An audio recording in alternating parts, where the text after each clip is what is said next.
فرع في الكأسة برع خاطر قلت هذين كم قوي خاخي ساعات يابك معتبر خسادنا أيتها لخاودنا هاي ما ناسنا لجلو وطلنا ويلي وفيكم أتوب برعهم تقول تخادينكم قويكم كيبو كندينا يجي عد ما يهاوكم طاليان توليد السمانية قيلة قلوتكم ساقتكم يقني مني ناجو قلوتنا قلوتكم منيبوه قلوتكم منيبوه شالوم أبرحون قربان كونكم مدبات وأنا وقداي تكاثر لهم زخبركم من زخبركن كما يتحضروا برغم عالتي يكبرلكم برغم عالتي يكبرلكن توم نام جتريو زلهم قا برغم جتي يكبرلكم ندابلنا استفرالي وأنا وتحجزنا لكم متينا لنا بتي أب جرمن أزارا بزلو كونوتات سك نجمر كبرات تعذبتي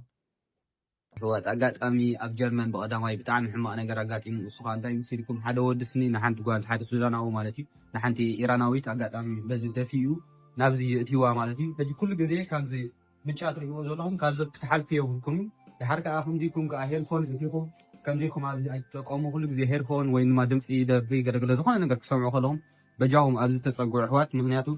إذا بتعمل حدا جنيا أتركهم كبزح نقدر تكبر مالتي ስለዚህ ያ ተጠንቆ ህዋት በጣም ህማቅ ነገር ትወዱ ነታጓል ከምዚ ሰኽራሚ ነሩ ሰኺሪ ነሩ ግን ነታጓል አይፈልጣኒ ጋር 18 ዓመት አይፈልጣኒ ወላ ሓዲ ግን ሒዝዋ ምሻለቅ ምሳይ ሒዘክ ሞውት የገለገለልስ ሒዝዋ ሞይት ማለት ሕጂ ወላዲ ፈልጦ ሓሳድ አሰባት ኣለውሎ ሕጂ ጥንቅቕ ንበለ ህዋት በጃሁም ተኺኢኩም ካብዚ ኣትሪእዋ ዘለኹም ላይ ኣይተፍለፉ እዚኣ ላይ ንኹም ኢልያ ተሰሪሓ ካብዚ ኣይተፍለፉ ለሓታ እዚ ኣኹም ኸ ኤሌክትሪክ ብጣዕሚ ብዙሕ ኤሌክትሪክ ዋል ብጣዕሚ ዋል ስለ ዘለዎ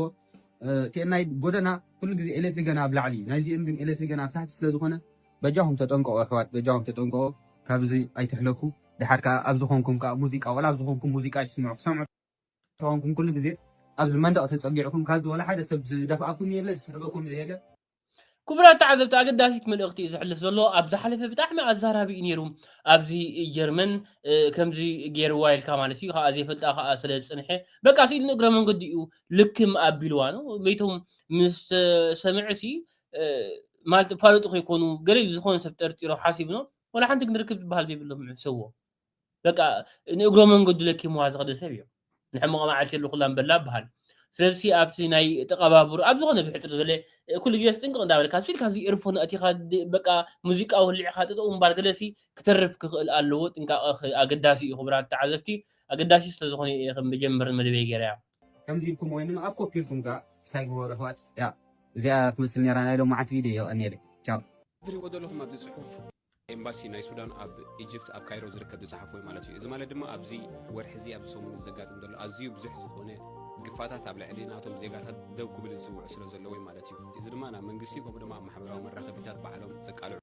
ጽሑፍ ማለት እዩ እዚ ኩሉ ነገራት እናጋጠመ ከሎ ግን ኣብ ውሽጢ ግብፂ ኣብ ካይሮ ኣዝዮም ብዙሓት ዝኾነ ደቂ ኣንስትዮ እናተኣሰራ ወይ ብዙሓት ደቂ ተባዕትዮ እናተኣሰሩ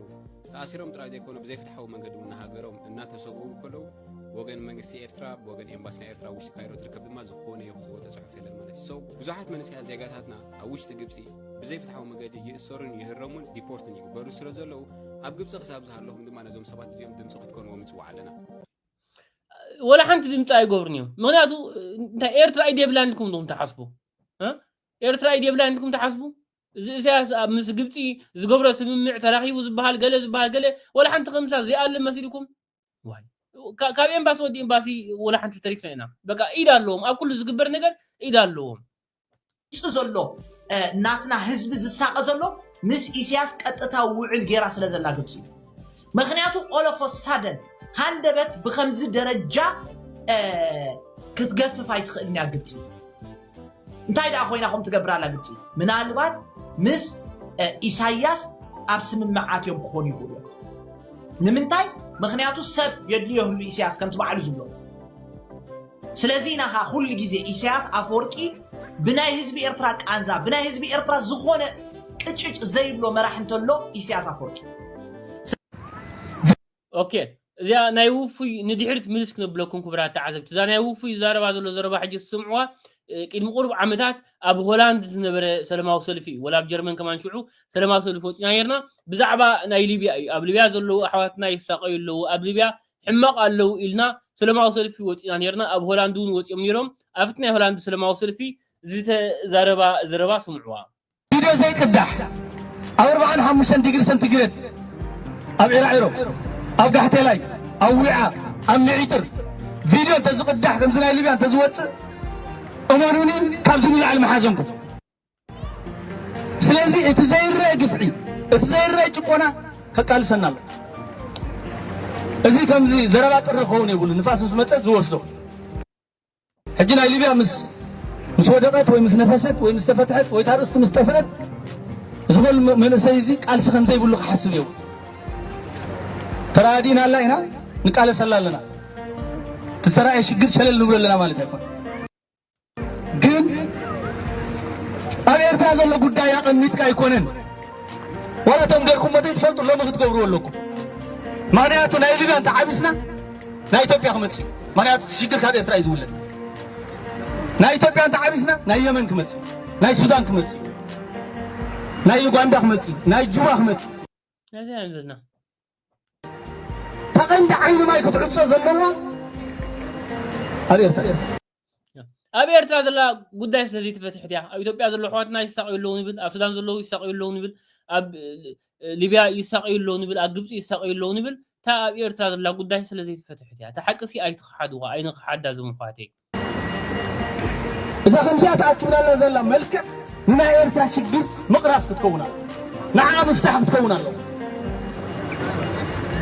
أنت زي كوينو زي تبقى قصلت راح زي بقى سنة عند حكوينو قصلت أترعينا نبزح أتفعل على هاجرات قصلت أترعينا نفتر ناتكا جنريشن كتقيمي بالكا سو نتناتنا زمن نتناتنا مدرخكا دوك نبلو نخل كلالنا حزبنا يقول له حزبنا يعمت له وردت ناتنا ني هاجر وردت يسي نزنا هاجر وردت نزنا حزب الشجر دما كنفتحو زكالنا خنقبرنا كساب زخونه زخون اتوما بغبص زلخم يحوات اتتعاملوا فتاري حلهم كابز مكرازي قنطيفكم كتغالاغلو خدحنوخا ناب فتاري ጸሎትكم አይተረስዑ ካለ ዝግበር የለን ተወሳኺ ኣብ ገዛኹም ኮፈሉ كساب زخونه زخون أفقدو قلصتات يدفرولو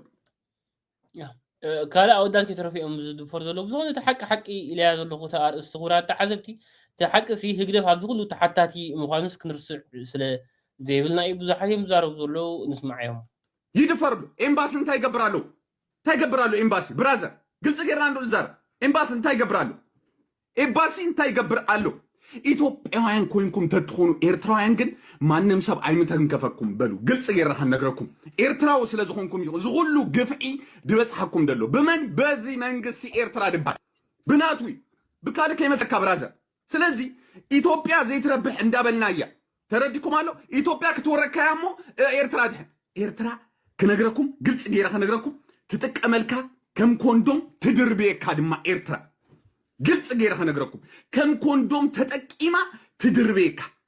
እዚ አይና ንፈልጥ ካብዚያ ተማለ አይነ ስውርቲ ኣብ ምክልኻል ከላ ጋዛአቲዋ ተረዲኩም አሎ ከምዝ ድኾነት ያ መና ሓጊዝዋ እንድሕሪልና ማንም ደሓገዛ ይሰብ የለን ኣብ ኤርትራ ይድብል ደለኹ መንግስት ኤርትራ ጉሕፋ ቢልዋ ተጠቂ መልከየሞ ሲስተር ኪድለ ይድዋ ግልጽ ገርና ንዛር ሕጂ ኣብ ደገ ዓለም መጽያ ድማ መከራኻ ትጸግብ ሊብያ ትኸይድ مكرها تصقب إيرتراو قلت تغيد كبوالد حليفهم أودات كدفروا بالجميرو أودات سوريات أودات نعش تقول بزيوم نفات قلت أوان كدفروا جميرو تايت قبر الله هجي إذا قلوا سوداناوي أو تأثيروا بحفشوا تأثيرهم كلو اتيوم سوداناوين منقست مسي أو تسيوهم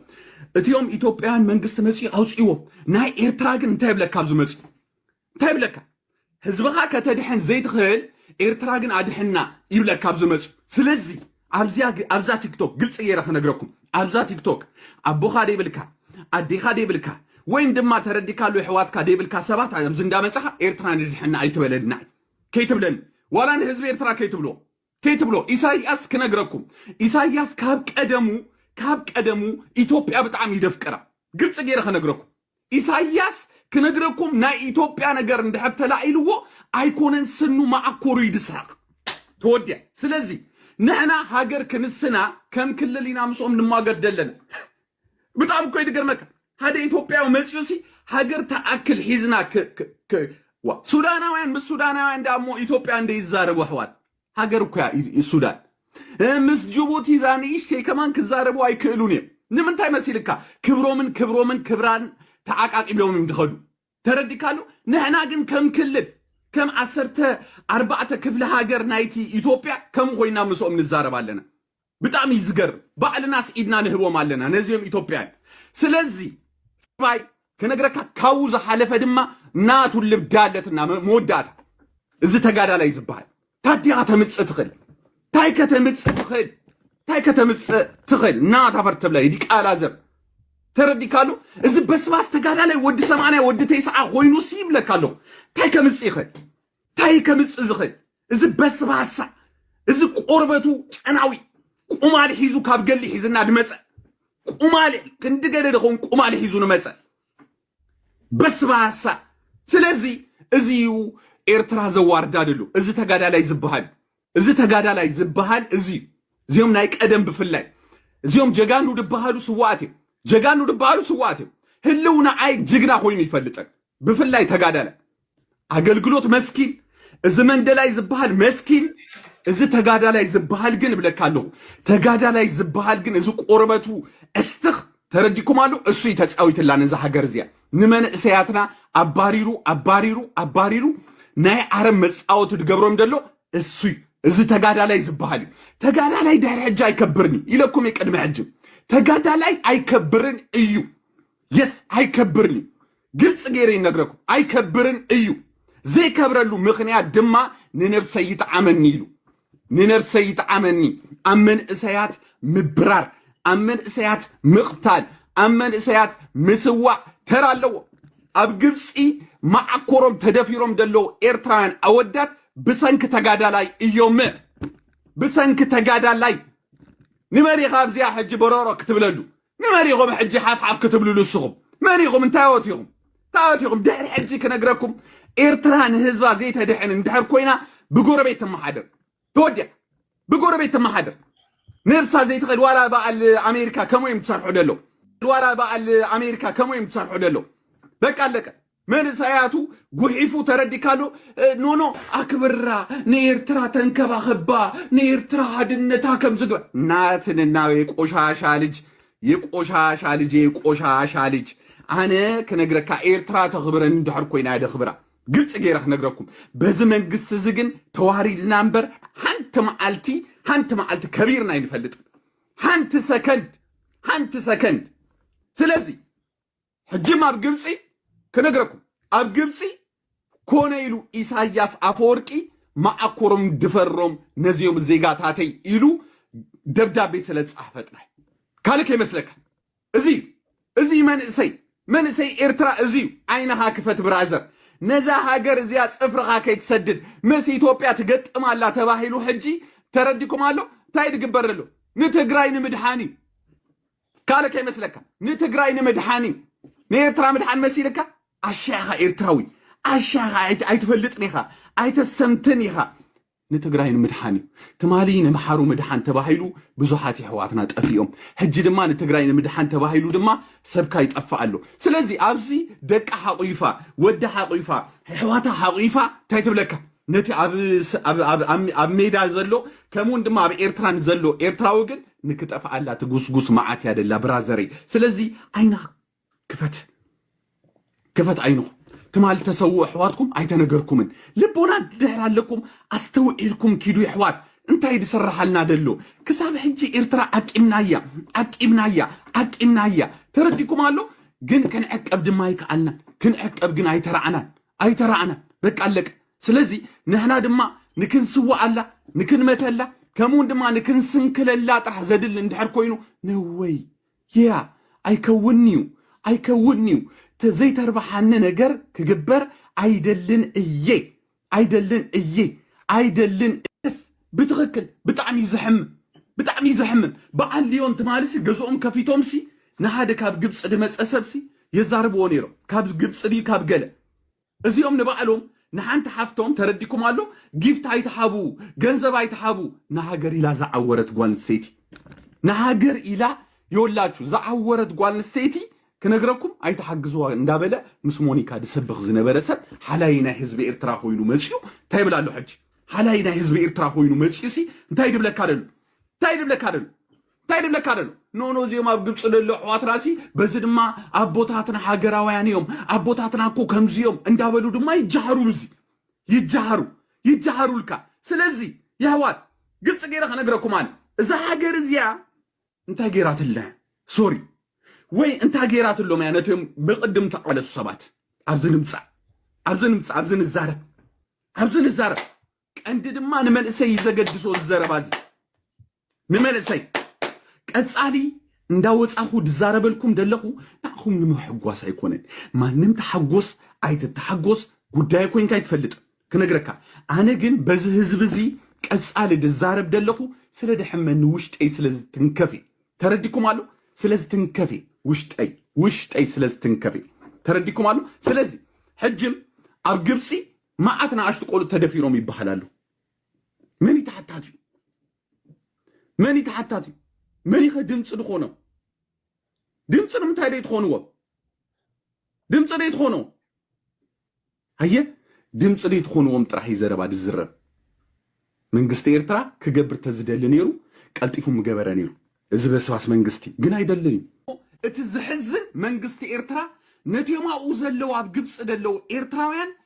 ጌርካ ኮፋ ብሎም ይድብል ደለው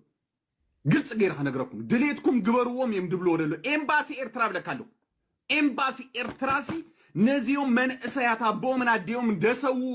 ቆልዑት ደቅ 16 መንግስት ኤርትራ ሕሊፉ ሂቦም አለው በሉ ከነግረኩም بمن بجبصاوያን كجبروا إذا دحزني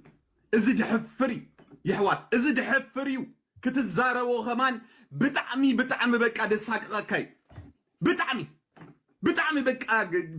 نفس غاسيب لك له كذب دبلك كايزي إثيوبيان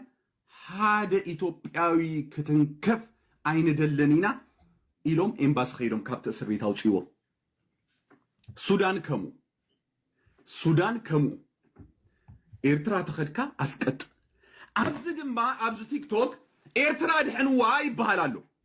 أنت إيرترا حوي دي تخبر إيرترا حفتي دي تخبر إيرترا حسبوا محوات حسبوا كم سبس حسب برازر أبزي كنجركا حوا زي بالله بإيرترا حفتا زي بالله إيرترا كمون دما دك زي بالله إيرترا تردي كالو أبز مسي أنت يتولكا هاجر كان دحنا لنا إثيوبيا كتوررنا فاك ناتوان لبدات إيرترا تردي كالو الناتوان تبدا إيرترا بلا كالو قلت غير إنك كان يس إزيا إيرترا زيا ترديكم قالو ببارنت أسابو يقاتنا كاب هاجرنا ببارنت يدبلا كالو بكالك يمسلكا ببارنت يقولوا هاجر هادحن تبعال الله كما يا هاجر هادحن كما يتي هاجر مدحن برازر كما دي تخبرني إيرتراس كما يجيرك هادحن أنميكي قلت غيرنا ندون الزارب نمنتا يكون تحسوا أبز ماتشيكم نقبر لنا تقول أودا كوالد حريفهم سي أودا تجميرهم أبقبسي سلازي كنقرأكم عواد أبزيا إلكا أندا تسكف كايتخين من سيخا كم سب تردي كالو مسأزل لك هزبيخا أنسي نزي إيرتراس كم يجيرك سوا الله كم يجيرك سنكل الله سنكيلانك الدربيني تسوي ندي تخبرني إيرتراس كم يجيركم يهم تسووا كم يجيركم يهم تسنكلوا نعب أحوات أبزن الزارة منه سلازي أبزي أزربازي اللاتنا بتعمي دحمم بتعمي دسمعك بتعمي بكا زحمم بكا بتعمي إيرترا ونتكا زفن فن ني إثيوبيا كتورنا إثيوبيا كوك بيبتدنا إثيوبيا يكونن جبوتي تمساك قداينا خدكون أيتخلني دحرج قلت سجيرة خنقرأكم دو قداينا خدكون أيتخلني زي إيرترا بكا قداينا كتكون أيتخلني مكنياتهم إذا بس ترديكم على إيرترا سبج أمالقة من أسيات وديئة ترديكم على هنسب من أسيات وديئة أب قبسي أوداتي دفروا له تباهي الكابل زيادة حجة إيرترا أنا تخبرنا زيادة نحنا كو تقادل تخن صرفهم كلنا ترديكم على صلينا يوم يكون قبرومي تمالي زي عينا سورتي زي حفتنا أبتمكل غال كلاس عويرة نزيادة تخون إيرترا نزيا زي تحكم إيرترا أنتي أمسيلي صفري دسدلا سوري هاوي ندحرالو بيتسابي ندحرالو كوصو يدفتنان قلت غير نغركو قلت غير نغركو تزخفه ነገር ካንተ ይኹን ዘሎ ኣወዳትና ወዓሰር ሰለስተ ኣወዳት ተዓመጽሎ ኣብ እስር ቤት ኣዋልድ ካኹም ማለት እዩ ኣብዚ መጽኦም ኮንዘረቡ ወዳት ተዓሚጾም ኣሎ ኣወዳት ተዓሚጾም ኣዋልድ ተዓሚጾም ከምዚ ኢልካ ውጪልካ ባና ከተምጽን ሕርኬትካ ቁሉብ የብሉኻ ኣዋ ሓንቲ ኣደ ክልተ ደቃ ገዲፋቶም ተኣሲራቶም ቆልዑት ሞይቶም ኣለዉ ኣብዚ ንዓና ንውሕስነትና ገለገለ ዘይንዛረበሉ ኣብዚ ስለ ዘሎ ኸኣነ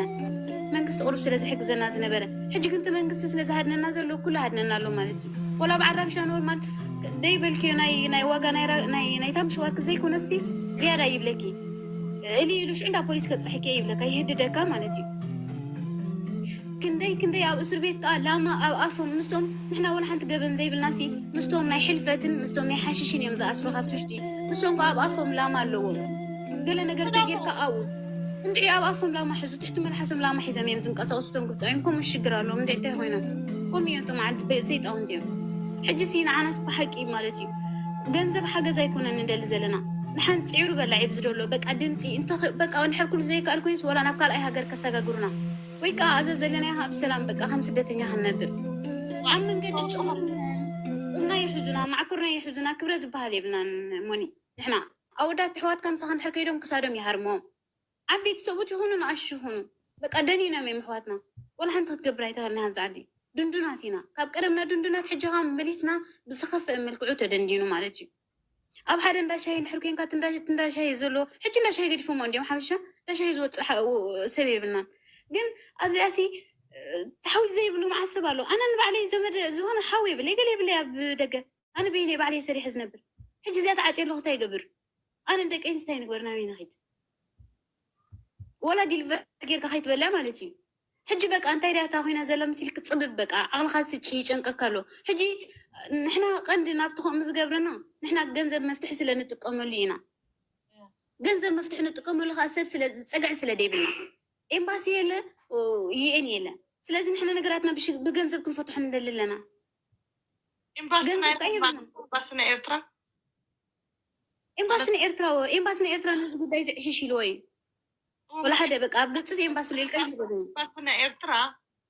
ቅድሚ ሕጂ ኣብዚኣ ናይ ዳባት ስለተዛረብና ኣላ ማለት ያ ንኩሉ ብሩህ ክትኮነሉ ኤምባሲና ኤርትራ እንድሕር ካብቲ ዓዲ ካብቲ ኤርትራ እንድሕር ስደተኛ ኮይንካ ወፂኻ በቃ ካብቲ ሃገር ከዲዕካ ስለዝወፅኻ ኤምባሲ ክትጠቕበቐልካ ይክእልኒ ኣነ እዚኣ ሽግር ኣምፅያትለይ ነይረ ስለዚ ሕጂ ኤምባሲ ኤርትራ ኣብዚኣ ኣይተልዕል እዮ ካልእ ብዛዕባ ካልእኹም ገለመለ ኣይ ናይ ስደተኛ ክብረት ረኺ እዚ ሕጂቲ ታ ሞኒካ ዝበለታ ታ ኤምባሲ ኣይተልዕልዮ ዝበለታ መዝኳ እዩ ከምዚ እቲ መንግስቲ ኢዳሉ ንሓንዳልና ህግደፍሲ ኢዳሉ ኣብቲ ጉዳይሲ ኢዳሉ ስለዚ ታ ሃገር ከዲዕካ ስለዝመፅኽሲ ኣይተልዕልዮ ፅባሕ ንግሆ ግን በዓልና ፅነት ንዕኡ ኣልዕልዩ ኣብ ዕልሉ እቲ ኤምባሲ ክፅውዕም ንዕኡ ጉዳይ ሃገር ትወረራላ ንዕኡ ከም ዝገብሩ ክብሎም እዩ دلوقتي إمباسي أب جبت زلوا أحواتك أب سجم زلوا كديعمي مهاجر قديفهم يملوا حق زيك الكوينوسي منتدى أب جرمن كوين عقل تقام يدخل الزبلالو أبزح شبوت هم تأتها أبزح شبوت هم تأتها هذا نع هاجرك أنا عم ساعة تخون نعذب بلدا أنت هاللو زي حجين هلا أفتزد اليوم إسراء وده هاجري خا نع هاجرك أبلغ أفتزد اليوم نقدر أفتوت سرعة هاجرك دي عسل زمنت أي ملكة الناني بلون ስለዚህ ሓንቲ ደጋፊት ተዳኣፋ መሊኣ ከም ትላለ ኮይናስ እቲ ኤምባሲውን ባዕሎም ፈልጡ ወላ ቅተልዎም ይብል ማለት እዩ እዚ ሕጂ ዋና ይብልንቲ ኤርትራዊ ንብል ዘለና ወላ ዩኒስኣር ከሎ ዩኒስኣር ከላ ደይኮንካን ብበላሶ ሓፍትና ፀዲፋ ሓውና ፀዲፉ ድሕሪ 5-6 ሰዓት ሬሳ ምጨኖ ደይኮኑ እንድመጡና ነይሮም ዓይናይ ክብረት ኢና ርኢና ካብ ዩኒስኣር ንሕና ሓሲርና ተዋሪድና ተገሪፍና ተፀፊዕና حلف حليفهم دق شمونت 5 عامات يم دصفعنا ابسي دصفعكم حواتنا حق ايزي كبرت بحال ايرخمنا نحنا حجي خاني دطنوسات حرس استوططا خاني اقامه ديبلكن ايت اين حرسك منينا لم تاخذ حكمنا ملسلو دخف امتينا ብኸፍአስ መጠና ኣሎ ዋና ገዛይ ተፀዊዐ ኣነ ከይደቆስኩ መምህር ተክለ ዚኣ የርእኒ ዋላ ሞኒካ ከማን ቅድሚ ሕጂ መፅክን የርኢ ምስ ወዲ ገረይ ድበሃል ካብቶም መጀመርታ ድመፀና ኪና ወሪደ ኣቤት ኢሉ ዒጋም ኣለኩ ዶ የብልክን ኢልኒ እዚ ማለት ንዓይ የብለይን ሕጂ ከውፃኒ ጋሕጢጡ ምክንያቱ ንሱ ሓላፍነት ወስደላ ይክእልኒ ስለዚህ ዩኒስኣር ከላ ክብረት ኣይረኸብና ዩኒስኣር ወፃ ክብረት ኣይረኸብና ክብረት ዝረኸብና ስደተኛታት ኣይኮናን ኣብዚ ብግብፃውያን ክንደይ ተዓሚፅና ኢና ሕጂ ከዓ ዝኸፍአ መፂኩም ኣሎ ዝኸፍአ ነዛ ሕጂ መፅያ ዘላ ሽግር ድምፂ ኩኑና ትማሊ ብግፋ መፂናኩም ግፋ ሕማቅ ኣሎ የልናኩም ሞኒ ዝክረ ትኾንኪ ሕጂ ከንታይ ኢልና መፂና ክለና ዓመፅ ወሪድዎም ኣዴታት ኣብ እስር ቤት ከለዋ ደቀን ይሞቱ ኣለዉ ንኤርትራ ደቀን ገዲፈን ጥረዛ ኣለዋ ወዲ ዓመትን 6 ወርሕን ምሰብኡ ኣብ እስር ቤት ተኣሲሩ ኣሎ ኣእጋር ተተኩሱ ኣሎ ኣእጋሮም ክቁረፁ ዝተባሃሉ ኣሕዋት ኣለውና ሽኮርያ ዝሓመመት ክንደይ መድሃኒት ብሰንኪ እተቢዕካ ዘይምውፃእ ብሰንኪ ፍርሒ ግፋ ኣብ ገዛ ተዓፅም ክንደይ ንሞት ተቃልዑ ኣለዉ ድሕሪ 2 መዓልቲ ከዓኒ ሕጂ ተማሊ ሬሳ ምውታት ኣለዉ ኣብ እስር ቤት መን እዮም ቶም ምውታት ተባሂሉ ግን ክሳብ ሕጂ ኣይተነገረ ሕጂ ከዓኒ ሬሳኹም ውሰዱ ክበሃል መን ወዲ መን ምዃኑ ምስ ተፈልጠ ከዓኒ ናይ ሬሳ ኢልና ከዓ ክንመፅእ ኢና ናብ ዝኸፍአ ነገር ከይመፀ ሽግር መሊሱ ከይበኣስ ከሎ ግን ፕሊዝ ኩላትኩም ኣብዚ ገዛ ዘለኹም ውሑዳት ሰባት ኣይኮንኩምን ፍልሊና ኣፅቢብኩም ብምሉእኩም ፍልሊኩም ኣፅቢብኩም ነዚ ኣብ ሽግር ዘሎ ሓውኹም ድምፂ ኩንዎ ንሕና ድምፂ ኢና ንሓትት ዘለና ወላ ዓመት ግዜ ይሃቡና ይእሰሩና ንሕና እንድሕር በደለኛታት ኮይና ብሕጋዊ መንገዲ ንተሓተት ተሓቲትና በደል እንተደኣ ሃሊና ንዕረ ኪንኡ ዝኸይድ ንግብፃውያን ማዕርኽ እንዲ ዝኸብፅሕ ዝኽእል በደር ኤርትራዊ የብሉ ይእሰሩና እስር ቤት ግን ውሑስ ናይ ኤርትራዊ ጥራይ ይግበሩልና ሽዑ ጉዳይና ክረአ እቶም ንወፅእ ንወፅእ እቶም ንኣቱ ከዓ ንኣቱ ሰብ ከዓኒ ኢቨን መግቢ ፅሕሉ ኣነ ንወዲ ገዛይ ተኣሲርኒ መግቢ ፅሕሉ መግቢ ይኣትዎ የለን ክዳኑ ሂበዮ ክዳኑ ይብሎ ባዕሎም በልዕዎ ኣለዉ ኣብኡ ኮይኑ እቲ ካቦ ኣደው ኢሉ ገንዘብ ን3 ደቂቕ ንክድቅስ 500 ትኸፍላ ኣላ ሓንቲ ሓፍትና ንሰብኣያ 500 ናብ መን ሕወላ ኣሎ ናብታ ሰበይቱ ኣብ ደገ ደላ ሰበይቱ ኣብዚ ካይሮ ካብቲ እስር ቤት ወፃኢ ሰብኣያስ ኣብ እስር ቤት ኮይኑ ይቕልባ ኣሎ በቶም ኤርትራውያን ተኣሲሮም ደለዉ ስለዚ ንሕና ክብረት ድበሃል የብልናን ፈትዮምና ኣይኮኑን ገንዘብና ያን ፈትዮምና ዩኒስኣር ተኾነት ክብረት ይሃበትና ህዝቢ ተኾነ ክብረት ይሃበና ሽግርና ፍለጡልና ንሕና በደል ተደኣ ሃሊና ከዓኒ ምስ ወግሒ ከዓ በደልና ንተኣራረብ ስለዚ ፕሊስ ኣሕዋት ካብዚ ክግለፅ ዝፀንሐ ብዙሕ ነገር ኣሎ ማዕረ ንሕና ዝተዛረብና ወሲዶም ናብ ግብፃውያን ረእይዎም ከምዚ ክብልኩም ውዕሉ ለው ድብሉ እውን መፅኦምን ኣለዉ ያ እዋ ንሕና ተሓቢእና ተሸጒጥና ኢና ንዛረብ ደለና ሞኒ እዛን ኣነ ድዛረባ ደለኩ ፅዋሕ ንግሆ ዘይክትረኽብዋ ትኽእሉ ኢኹም ንሕና ተተወሲድና ማንም ሰብ ኣብዚኣ 4 ሰብ ኢና ነርና ትፈልጢ ኢኺ እዚ ሰብ ግን ጎስጒስና ከምዚ ኢሉ ኩሉ በቢ ዘለዎ መፂኡ ክዛረብ ጌርናዮ ኣለና ንህው መፂኦም ከማ ኣምላኽ መስገን በረሃልኩም እዚ ፀግዒ እስያስ ኸይት ድንግፀሉን ኢኻ ኣይተሓልየሉን ኢኻ እታ ናይ ማሕበረኩም ትብላ ዘለኻ ካብዚ ተታሒዝካ ንኤርትራ ምስከድካ ንኽፍሊ ተዕሊም ንኸይትወርድ ጥራሕ ትሕግዘካ ሓቢቢ ኣብ ግብፂ ትሕግዘካ ነ ንኾኑ ኢኻ ኩሉ ትደጋፋ ኢኻ ዘውፃ እዚ ሕጂ ደጋፍ ተቃዋሚ ገለ የብልና ኣብዚ ዘለና ካልእ ስደትና ከፊና ዘለና ህዝቢ ኢና ሓደ ንሕና ብሌጋል ስደተኛታት ኣይኮናን ብታህሪብ ዝመፃና ኣብ ናይ ረፊጅ ዕቑባ ዝሓተትና ብናይ ቡሉ ናይ ዩንስኣር ንኸይድ ሰባት ኢና ፓስፖርት እንድሕር ክትሕዝ ኮንካ ከምቲ ልክዕ ካብ ደገ ዝመፀ ወይ ከዓ ብቪዛ ንመዓልቲ $50 ዲኻ ወላ ክንደይ እንዳኸፈልካ ትነብር ከምኡ ይኮነ ንሕና ቱሪስት ኢና መፂና ናብዚ ንሕና ስደተኛታት ኢና ኣብ ትሕቲ ዩንስኣር ንኻ ንነብር ስለዚ እንታይ ትብላ ዘለኻ ናይ ማሕበረኩም ትብላ ዘለኻ ኤርትራ ምስ ከድካስ 200 ትኸፍል ነርካ ዶ ናይ ስዋኣት ትኸፍል ነርካ ዶ እንታይ ዶ ዘማልእት እያ ሕቶታት ኣለዋ ናይ ጣዕሳ ገለመለገለ ኤርትራ ምስ ከድካሲ ኣባል ህግደፍ ዝነበርካ ንክሳይ ንክትዓሊም ኣይትወርድና ካብ እስር ቤትካ ትከላኸል በቃ ኣብዚ ግፅና እንታይ ይጠቕመካሳ ኤርትራዊ ምዃንካ እንዳፍለጡ እንዲኦም መፅኦም ዘላስዩኻ ዘለዉ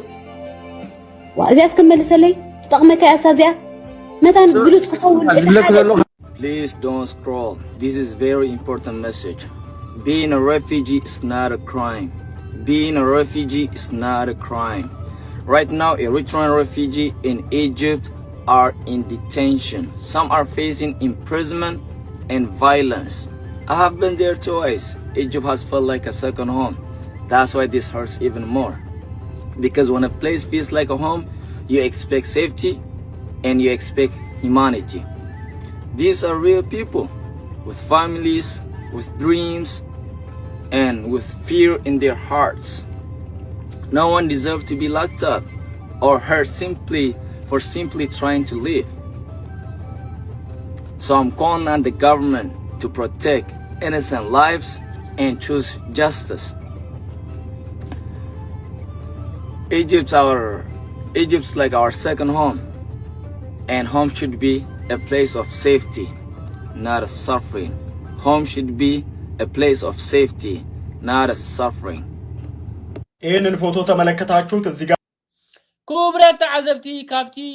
كالي هلو كونتات بوليتيكاس كنخيد ማለት ነው። እቺ መርከብ ምን እንደምትል ቀረብ አድርጌ አሳያችኋለሁ። በዛሬው ዕለትም 65ኛ ዓመት የምስረታ በዓሉን እያከበረ የሚገኘው የልዩ ሰመጃዎች እዝም ጠቅላይ ሚኒስትር አብይ አህመድ በተገኙበት ልዩ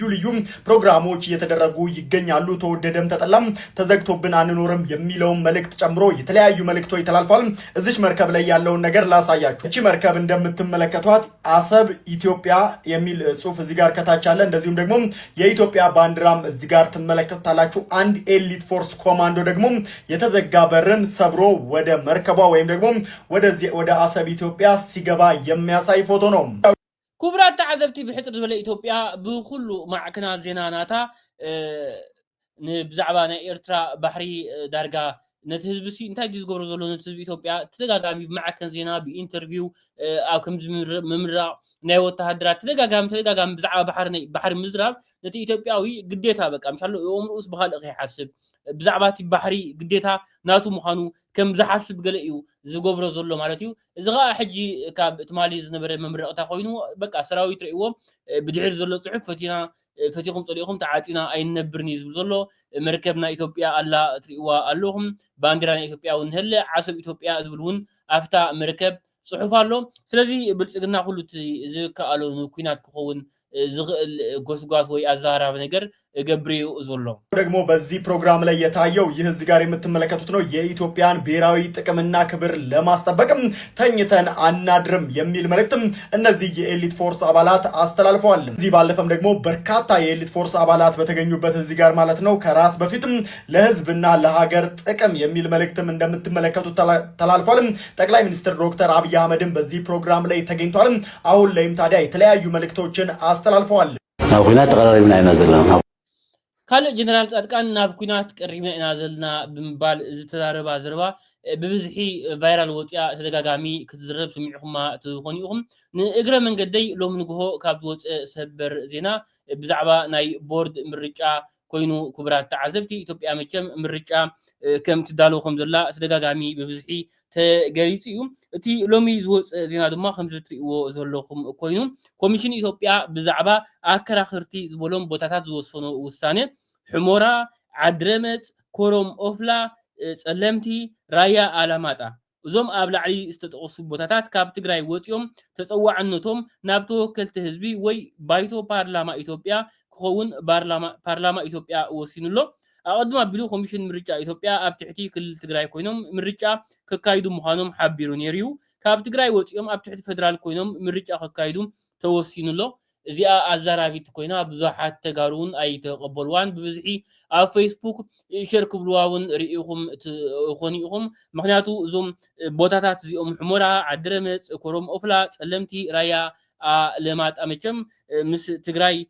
ክኾኑ እዮም ዝብል ቅድሚ ሕጂ ውሳኔ ነይሩ እዩ። ናይ ትግራይ ቦታታት እውን ምዃኖም ተደጋጋሚ ተጋሩ ዝምግትዎን ዝዛረብዎን እዮም። ኣብዚ ድሕርቲ ኩናት ዝመፀ ድሕርቲ ምዕራብ ትግራይ ብሓፈሻ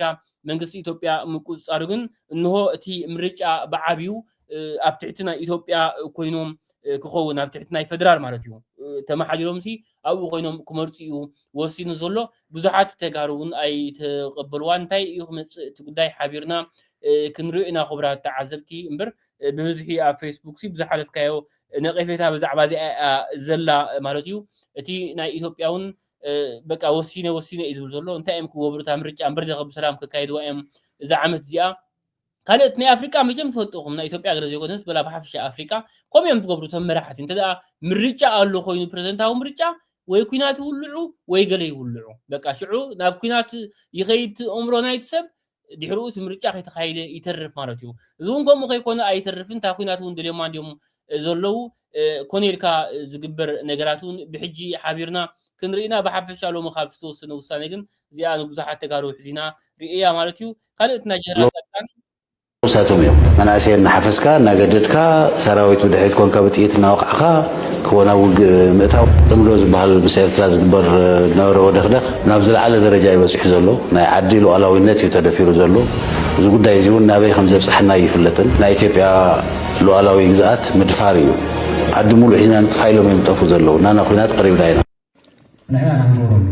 صحيح اللي تبعوا تجري تنقل نيرو استخال مثلا تجري ناي كنا في تياتر زي تكون هنا ذات الفترة كقاسة أصل نيرو نو هيدليت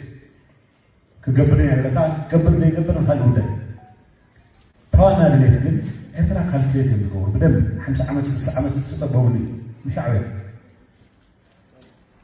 ما يحس أنا يمكلك يا حي تزهلو عد فلتا عد وراه تزهلو دقيقة انجيجمنت اللي أسمع أنا متو هاي ساعات استراتيجيك ديبس تقول وتابعنا. سو استراتيجيك ديبس نأيرتريا تقرأ. سو تقرأ لولس فون اللون. ተደጋጋሚ ጌታቸው ብዛዕባ ኤርትራ ካብ ዘረባ خبرات ተዓዘብቲ እታ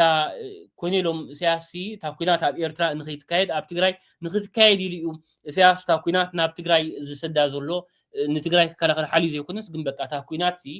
ፌደራል ኢትዮጵያ ማለት ኢትዮጵያ ምስ ኤርትራ ኩናት ተጌራ ናብ ኤርትራ ቀረባ ስለ ዝኾነ እታ ኩናት ኣብ ትግራይ ንኽትከውን እዩ ተደጋጋሚ ዘሎ እዚኣ እውን ኣስመራ ብሰዓታት ምእታው ይከኣል እዩ ብምባል ዝተዛረባ እዩ ኣኼባ ነይሩ ኣብዚ 2 መዓልቲ 3 መዓልቲ ሪኢኹም ትኾኑ ኢኹም ኣብ ኣዲስ ኣበባ መብዛሕትኦም ሓደ ዓይነታት ተሓሳስባ ዘለዎም ማለት ንሕወሓት ዝፀሉ እዮም ሓንቲ ኣዛራቢ ተርሕቆቱ ዘለካ ዝተኻለ መጠን እውን ተተቐሪሩ ትግራይ ናሞትናስ ናይ መከላከያ ሓይሊ ክዳኸም ተገይሩ ነበረ ብብሎም ቀርና ስለኾኑ እዚኣታ ካብ እዚኣ ድምታይ ትኸብደካ ብዛዕባ ህዝቢ ትግራይ ተሓስብ እዚኣ ይኸብድ ንምርዳእ ኖ ብዛዕባ ህዝቢ ትግራይ ስለዘይ ሓስብ ብዛዕባ ናይ ባዕሉ ኣብ ቅድሚት እዚ ሓውና ዝተዛረባ ዘረባ ብዙሓት ሰብ ደስ ኢላቶም ርእያ ማለት እዩ እቶም ኣብኡ ዘለዉ ቅድሚ ሕጂ ንትግራይ ዘመሓድሩ ዝነበሩ ስልጣን ዝነበሩ እንዲኦም ሕጂ ኣብ ኣዲስ ኣበባ ዘለዉ እዩ ኣብ ኣፎም እዩ ንስኹም ተቃወምቲ ዘይኮንኩምስ ተቐየምቲ ኢኹም ገለ እዩ ዝብሎም ኣብ ኣፎም ለለው ሰባት ናቲ ፒኤልኤፍ ላዕለዎት ኣመራርሓ ዝነበሩ እዮም نحن حوحت حزا أنا حزا خوينا تريت الله خوزيسي بحلف لا عاوز مدرخ مساعته خنات مدرخ مستجمرس واي مو أنا اسمع حوحت حشان كبلي يا خوينا نمنتها إياهم إلى حوحت إيش كان خلت تشحي 10 خلتي لنا برأيو بحر خلت تشحي 10 خلتي بحر خلت تشحي 10 سلستي تفناق إلو برخا الوردة لتبتاتن حيلي نيرو إيش كان خلت تشحي 10 خلتي قبلنا برا مدرخ توم قرنيت للو سبات بالتفلالي ونجارات ناتطيقوا لمزو يوم عاد فلالي نجارات خالي حتى من عليك كالي ناتقراي تمرت خمينيرو ناتقراي تمرت المرح نورسه وزي قالو مقالي يونيفرسيتي تاع عينت شو نيرو مقالي يونيفرسيتي المرح نورسه وزي قالو تقراي تاي تمثل جازتا نيرو لبن ناتقراي فستم تسرح ابزي قالو عاوز مدرخ زي تايري ايه لبن تقاومت حيلك يا خونس تقيمت حيل رئي لو تكمت انت خوينو بحسابي لمت عاوز مدرخ زي قالو ما انت تاي تخايدات الناس مرقم نقو جيتاتو جميروا نحو حد كرقم عرفيدو دحريو كلنا نتقابلنا نرقم لنا لو تلمت بحسابي لو تكمت تخوينو ملعلك اللي يدخل له نحن حزي ابز حز ساعات كم اثيوبياويان كم ويم كم تجارو مس اثيوبيا تراخذنا وعلى بريتوريا حقا منقست مس اثيوبيا يراخذنا نمنتاي حقا منقست اللي يراخذنا حقا منقست كداني الناس اللي خاله ان بريتوريا خدنا بحقا منقستي مسرت تقمنا تقراي فتح اللي خاله يو بريتوريا دردر تغيرو كلنا او على بريتوريا عسيلنا توعل بريتوريا كفتسم كبرات تعذبتي تي زبلو زلو بفلاي تي زركات زركات هادي تيوم ناب كينات زراسن نجر قبرو تيوم ناب كينات زراسن نجر قبرو ناي مقلس التات ريهم تكونوا ابز خلت معالتي سلسته معالتي مقلن بعلا بقى تسبسي اندات كينات كجبري كينات سب بروباغندا كو يخفيو بقى يجبر هاي جبر سي شغلت كفيو يوص تختم بينا تريفا بقى لك عندنا ايرتراين ستايل سي ابتغاي كحجي يدغمالو تي ايرتراين صنيتنا زوصنا هي غنا زلنا تغارو بقى اسرنا هنا اسعبلو تنحنا نحلفو مكره اسو من لك بقى يحلفو له معناتهم حجي تسب سلام دا افترو لمبر تبت خوينو يفكر تبت خوينو يفكر تاخوينات كمي انا لزبن كغبروا حاسبهم زلو انا اي فلتني معناتهم زغونه ግን ዜርካ ትመንሰ እዩ ዝጉዳ እሶም አይጣፉን እዮም በርፊት ንፊት ተራኺቦም ኣብ ሆቴል ተዓጽዮም ዝባኣስ ተዝኾኑስ ክንደይ ሰናይ ነር ግን ትመንሰ ከጣፉ እምበርሶም ዝጣፉ ኣይኮን ማለት እዩ ዝغونه ሰላም ነቲ ከባቢና ሰላም የውርድ ክብል ይደሊ ኣብ ትግራይ ኣብ ኢትዮጵያ ኩናት ተገይሩ ማለት ኤርትራ ኣስቂላ ይጥርኛ ሰራዊት ሒዛ ቀዳመ ይተኣቱ ጉዳይ ኤርትራ ናይ ጎረቤት ሸለል ዘይትብል ሃገር ከም ዘላትና ጽቡቅ ጌርና ንፈልጥና ስለዚህ ሰላም የውርድ ጥራይና ክንብል እንደሊ أيسألنا سلطول جت كاتولني بلبي إذا مسكن يغني لي. فراء في التأتى برع خاطر جبت هادين كم قوي خاخي ساعات يابك. معتبر خسادنا أيتها خاودنا هاي ما ناسنا لجلوت لنا ويلي. وفيكم أتوب برعهم تقول هادينكم قوي خمكم. كندنا يجي عد ما يهاكم. أليان تولد السمانية دي. قلوتكم ساعتكم يغني. مني ناجي قلوتنا قلوتكم منيبوه. قلوتكم منيبوه